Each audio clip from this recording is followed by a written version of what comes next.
In his 30-year career, Mark Wahlberg had never lost his temper on live television like this. Until Joy Behar said the one thing that should never have been said. The familiar set of The View buzzed with its usual morning energy as the co-hosts settled into their chairs around the iconic table. The studio lights cast their warm glow across the polished surface, and the audience murmured with anticipation. It was Wednesday morning, and everything seemed perfectly normal in the world of daytime television. Joy Behar sat comfortably in her usual spot, her silver hair perfectly styled, her reading glasses perched on her nose as she shuffled through her note cards. She wore that familiar expression of barely contained mischief that regular viewers had come to recognize as a sign that someone was about to get skewered. Her lips curved into a slight smirk as she reviewed her prepared questions, clearly relishing what she had planned for the morning's guest. Whoopi Goldberg commanded attention from the head of the table, her presence both welcoming and authoritative. The other co-hosts made their usual small talk, checking their makeup in compact mirrors and sipping their morning coffee. The audience was particularly energetic today, phones already out and ready to capture whatever memorable moments might unfold. "Ladies and gentlemen," Whoopi announced with her trademark warmth, "please welcome the incredibly talented Mark Wahlberg." The audience erupted into enthusiastic applause as Mark emerged from backstage,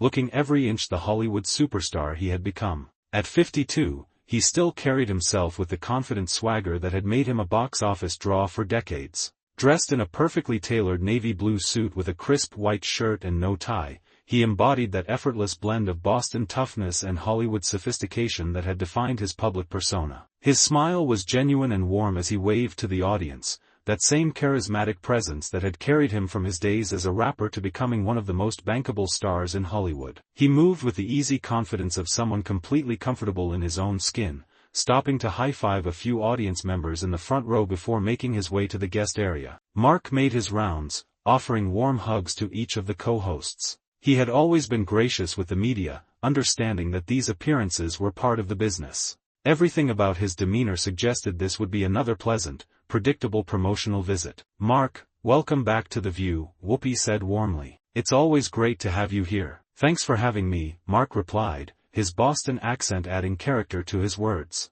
"Always a pleasure to be here with you ladies." This perspective had shaped every aspect of Marcus's training and competitive approach. He viewed powerlifting as the purest expression of human strength, the most honest test of physical capability available to athletes. While other sports involved complex skill sets, strategic thinking, or technical refinement, powerlifting reduced everything to its essential elements. Could you move more weight than your competition or not? Marcus's training methodology reflected his belief in the supremacy of raw power. His preparation focused exclusively on progressive overload, maximum effort lifting, and the systematic development of absolute strength through volume and intensity. He trained 6 days per week, often twice daily, accumulating tonnage that would cripple lesser athletes while continuously pushing his one-rep maximums to new heights. His competitive record had established him not just as an elite powerlifter but as a symbol of what contemporary strength training could accomplish. 3 consecutive national championships, multiple world records in his weight class, and performances that regularly broke barriers previously thought impossible,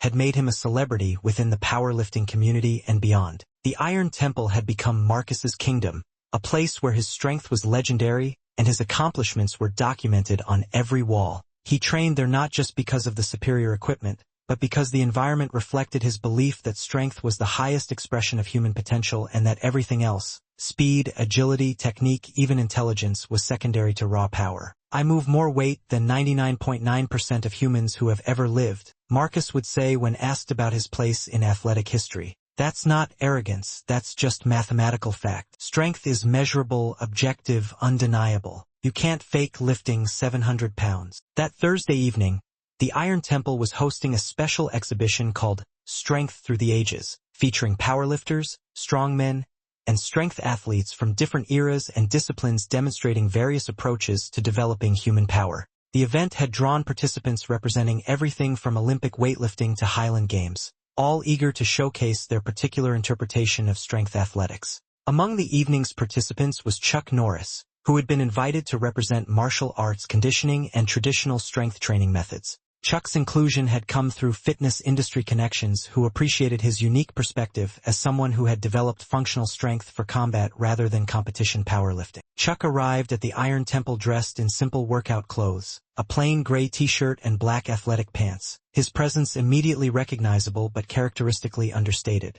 Mark's eyes flashed with something dangerous. The other co-hosts were now visibly cringing. Sunny Hostin looked like she wanted to disappear, while Sarah Haynes appeared to be calculating how quickly they could cut to commercial. "You don't know what you're talking about," Mark said, his voice still controlled but with an unmistakable edge of steel. Joy held up her hand as if to stop him. "Oh, but I do know what I'm talking about. I did my research, Mark. Johnny Trin, the man you nearly blinded, he's still dealing with the effects of what you did to him. Tom Lamb, who you also attacked that same day. These are real people whose lives you damaged." The words hit like physical blows. Mark's composure, which had been steadily eroding throughout the exchange, finally began to crack in earnest. His face was flushing red, and his Boston accent was getting thicker with each word. "That's enough," he said quietly, but everyone in the studio could hear the warning in his voice. Joy smiled triumphantly, thinking she had him exactly where she wanted him. "I'm just asking the questions that people want answered. If you're going to position yourself as this moral authority, this family man, don't you think people deserve to know the truth about who you really are?" Whoopi tried to intervene. "Joy, maybe we should." "No, let her finish," Mark said, his voice steady but carrying an unmistakable edge of controlled fury. "I want to hear this." Joy's confidence was growing by the second. "All I'm saying is that it's convenient, isn't it? You commit violent hate crimes as a young man, serve a little time, and then Hollywood gives you millions of dollars and makes you a star. Meanwhile, your victims get nothing. No closure, no apologies, no justice. Just the knowledge that the man who tried to destroy their lives is now worth $400 million.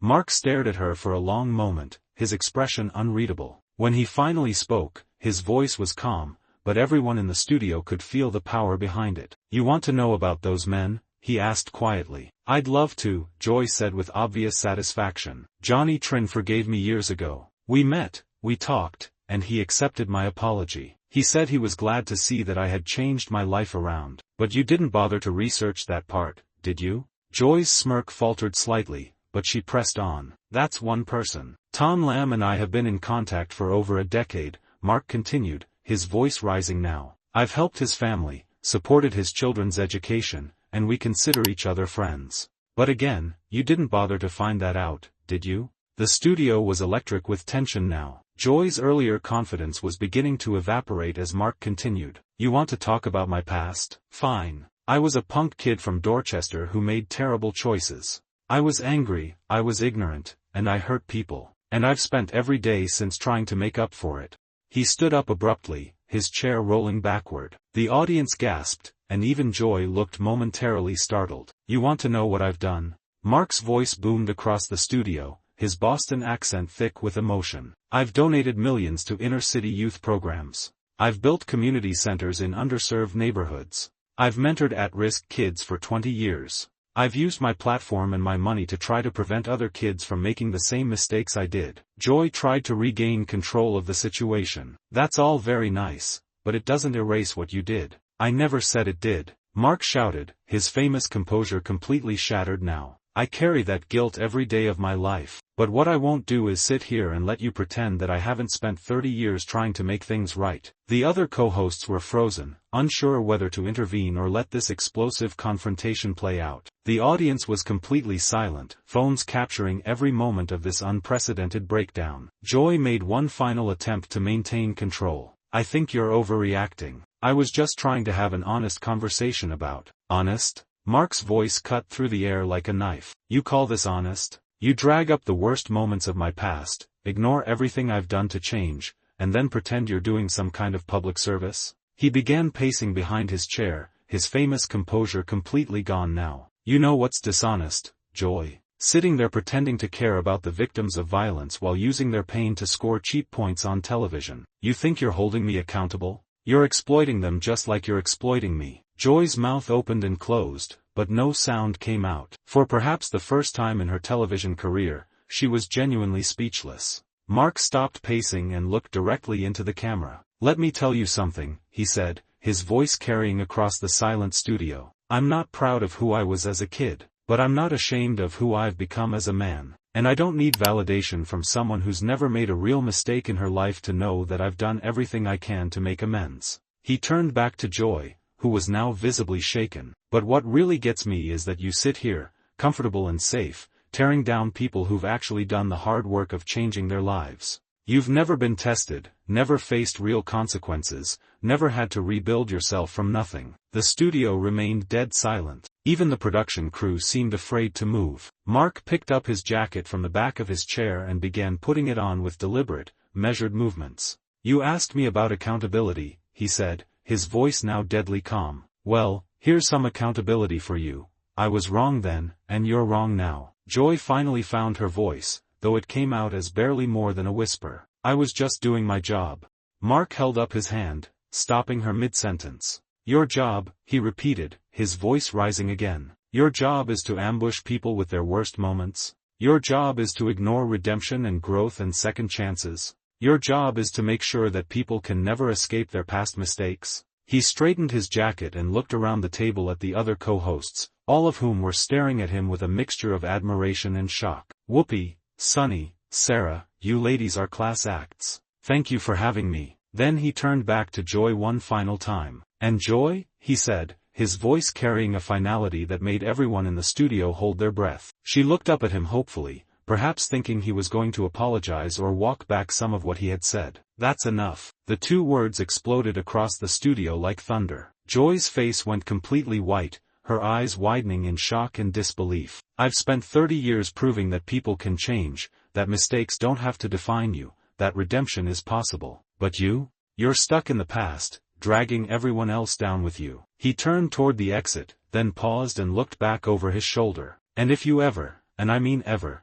try to use someone's past to destroy their present again, remember this moment. Remember that some people fight back. With that, he walked off the set with the same confident stride he had used to enter, leaving behind a studio full of stunned silence and one talk show host whose world had just been turned completely upside down. The cameras continued rolling as Joy sat frozen in her chair, her face a mask of shock and humiliation. The other co-hosts exchanged glances, clearly unsure how to proceed. Finally, Whoopi cleared her throat and looked directly into the camera. We're going to take a quick break, she said, her voice professional despite the chaos that had just unfolded. We'll be right back. As the studio cut to commercial, the audience burst into a mixture of applause and excited chatter. Phones were already uploading clips to social media, hashtags were forming, and the internet was beginning to explode with reactions to what would undoubtedly become one of the most talked about moments in daytime television history. Joy remained seated at the table, staring at the empty chair where Mark had been sitting just moments before. Her earlier confidence had evaporated completely,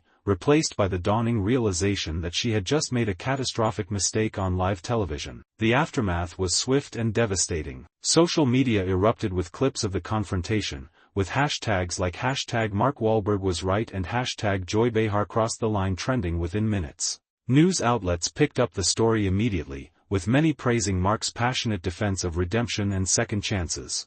Within an hour of the segment ending, Twitter was flooded with reactions from celebrities, politicians, and ordinary viewers. Robert Downey Jr., who had his own history of overcoming past mistakes, tweeted, "Sometimes the strongest thing you can do is walk away from people who refuse to acknowledge growth and change. Respect, Mark." The clip spread like wildfire across every platform. TikTok users created reaction videos, breaking down every moment of the confrontation. YouTube channels dedicated entire episodes to analyzing Mark's response and Joy's tactics. Instagram influencers shared their thoughts in lengthy posts. The consensus was overwhelmingly clear: Joy had gone too far, and Mark had every right to defend himself. Behind the scenes at The View, panic was setting in. Producers huddled in emergency meetings, trying to figure out how to handle the fallout. Phone calls were made to network executives, publicists worked overtime, and damage control strategies were hastily assembled. But the damage was already done, and there was no containing it. Meanwhile, in her dressing room, Joy sat staring at her phone in disbelief as notification after notification poured in. The comments were brutal and unrelenting. People who had never criticized her before were expressing their disappointment and anger. Longtime fans were turning against her. The very people she thought would support her confrontational style were condemning her tactics. How did this happen? She whispered to herself, scrolling through tweet after tweet condemning her behavior. She had walked into the studio that morning thinking she would score points by exposing what she saw as hypocrisy. Instead, she had become the villain in a story about redemption and second chances. The network's phone lines were jammed with calls from angry viewers demanding Joy's removal from the show. Advertisers began expressing concern about being associated with the program. The View's official social media accounts were flooded with comments calling for accountability and change. But perhaps the most telling reactions came from within the industry itself. Fellow journalists and media personalities who had worked with Joy for years were publicly distancing themselves from her tactics. Veteran reporters expressed shock at her approach. Even some of her closest allies in the media remained conspicuously silent, unwilling to defend what most saw as a clear violation of journalistic ethics. The story made headlines around the world. International news outlets picked up the confrontation, analyzing it as a case study in media responsibility and the power of redemption narratives. Academic experts weighed in on the broader implications of what had transpired. Religious leaders praised Mark's message of forgiveness and second chances. Mark Wahlberg, meanwhile, maintained his dignity throughout the chaos. His representatives issued a brief statement expressing disappointment in Joy's tactics but emphasizing Mark's continued commitment to helping at-risk youth. He didn't engage in the social media pile-on or grant interviews about the incident. He simply continued with his scheduled commitments, demonstrating the class and maturity that had made the attack on his character so outrageous in the first place. 3 days after the incident, The View was forced to address the controversy on air. Whoopi Goldberg opened the show with a carefully crafted statement acknowledging that the previous segment had generated significant discussion and expressing the show's commitment to respectful dialogue. But notably absent was Joy herself, who had called in sick for the third consecutive day. When Joy finally returned to the show a week later, she was a shadow of her former self. Her usual confidence was gone, replaced by a tentative uncertainty that viewers immediately noticed. Her jokes fell flat, her commentary lacked its usual bite, and she seemed constantly aware of the cameras watching her every move. During the show's opening segment, she offered what could generously be called a half-hearted apology. "I want to address what happened last week," she said, reading carefully from prepared remarks. "My questions were intended to promote honest dialogue, but I understand they may have come across as unnecessarily confrontational. That was never my intention, but the damage was already done." The apology rang hollow to most viewers, who saw it as damage control rather than genuine remorse. The comments section of the show's YouTube channel was disabled indefinitely. The View's ratings began to decline as longtime viewers turned away in disgust. Industry insiders began speculating about Joy's future on the show. Contracts were quietly reviewed, and lawyers were consulted about the feasibility of making changes to the hosting lineup. While nothing was announced publicly, sources close to the production reported that serious discussions were taking place about the show's direction moving forward. The incident also sparked a broader conversation about second chances and redemption in society. Other public figures who had overcome troubled pasts found themselves receiving renewed support from fans who admired their journeys of growth and change. The message was clear: people believed in the power of redemption, and they respected those who had done the hard work of changing their lives. For Mark Wahlberg, the confrontation ultimately reinforced his reputation as someone who had genuinely transformed his life. The grace with which he handled the attack, combined with the passion he showed in defending the concept of redemption, only enhanced his standing in Hollywood and beyond.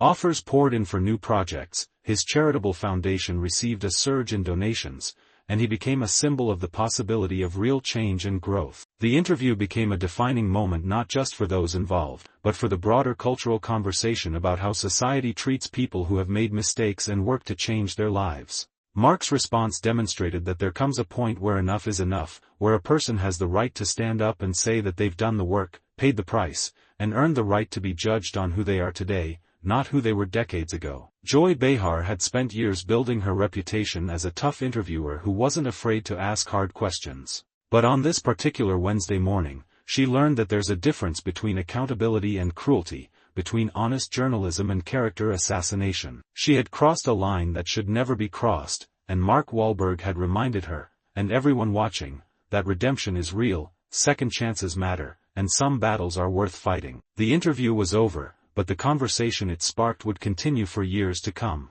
And for Joy Behar, sitting alone at that table as the cameras stopped rolling, the realization was finally sinking in: she hadn't just attacked Mark Wahlberg's past, she had attacked the very idea that people can change, grow, and become better versions of themselves. In a world that desperately needed to believe in second chances, she had chosen to be the voice of permanent judgment. And Mark Wahlberg had shown her exactly what that choice cost.